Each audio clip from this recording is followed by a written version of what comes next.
power you has as an individual. Here, if you give a penny, you earned that penny. You work for that penny. That penny might be the last penny you have, but you're putting a powerful amount of energy and voice to that penny that becomes one of many, Yeah. right? And I think that that's really where I want people to understand that yes, there's a lot that happens in the background, but we have a forefront responsibility to um, to think beyond just the moment and to really move forward with what happens after the moment. What happens to our voice, our vote, our penny after the moment of emotion? There's strategy, there's planning, there's engagement, there's activity. That has to happen, right? And responsive narrative, right? Because sometimes we are just as responsible when when we get misinformation and then we go and misinform others. Yes, We have absolutely. great debates, Yeah, great absolutely. debate about it, you know? And I think sometimes you just have to get clarification because even when you're an expert, allegedly, I'm like, I'm not an expert. People think I am. I am not an expert, but I do very well at it, but I'm not, I know people, I work with people like you who are like amazing at it. So I can hold my own in certain areas. And then I bring in people like you to take it to the next level, to do it, to take it where it needs to go. And I bring in other Even people. yeah, yeah, but then yeah, exactly. You don't, because you've scaled. You Um, scale. you scaled. But I think that sometimes even when you think you kind of don't. And you have to get clarification because even when talking to people, particularly about this, the Kamala Harris, what I call juggernaut, and all of this fundraising that has happened over the last 2 days, 48 hours, as you say, it's been, just amazing. Amazing.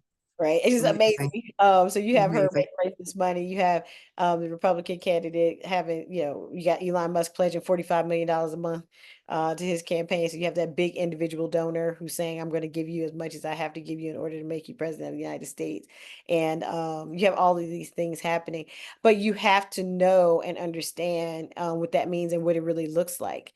And that, even though the narrative is, oh, well, Kamala Harris, she was on and we talked about this. Kamala Harris, she was on, the ticket anyway, so she's gonna get all of Joe Biden's money.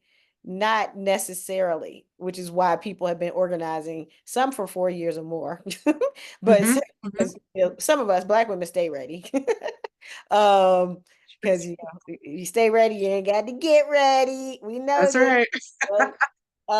Which is why the organization kicked in immediately, right? The fundraising kicked in immediately because we knew and we know what that means, right? In a Yes. perfect world, she would get all the money.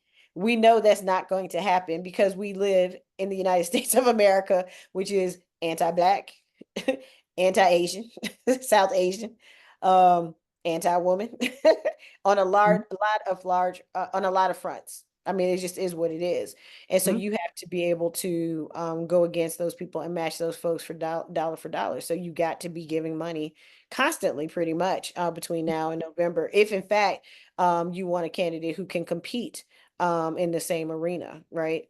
Mhm. And so I just wanted to make that clear, when people are like, oh, I mean, I heard it on TV probably 10 different networks, oh yeah, she's just gonna inherit Joe Biden's money.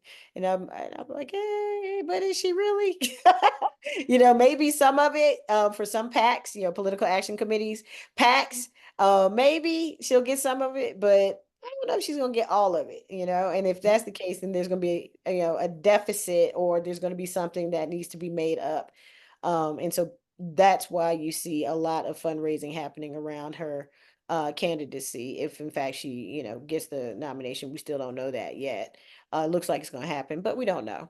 So that's why you see so much movement around it, and people are excited, as you said. They're being driven by emotion, the possibility of history, and the fact that President Joe Biden, left the race, pulled out of the race, under, I would say, a lot of pressure, but he did Yes. it nonetheless, right?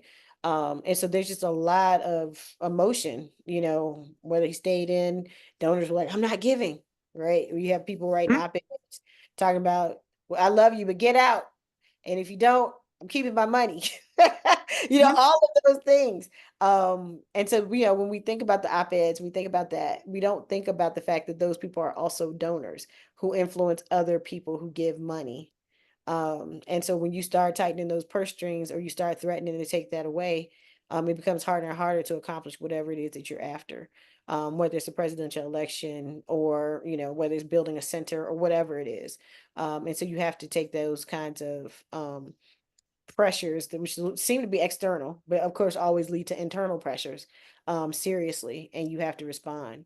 And so I think that President Biden, which people aren't talking about yet, but I think will be part of his legacy, is that he, by stepping out, he also helped save a lot of money, um, Yes, and keep a lot of money in the Democratic space that would have probably gone elsewhere had he stayed.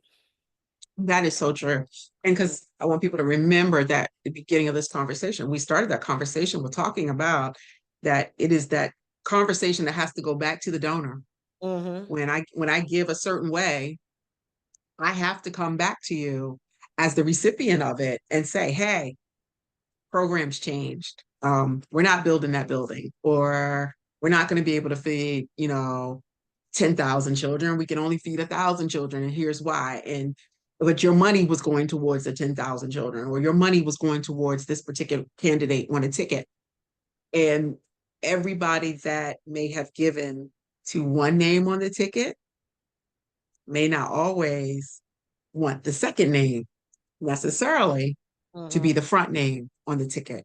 And Mm-hmm. so that is critical. And so when you have people that understand how the industry works, how money moves, how donations, contributions, investments move, they move in action, right? Not from an emotional space, but they move to rally and pull together.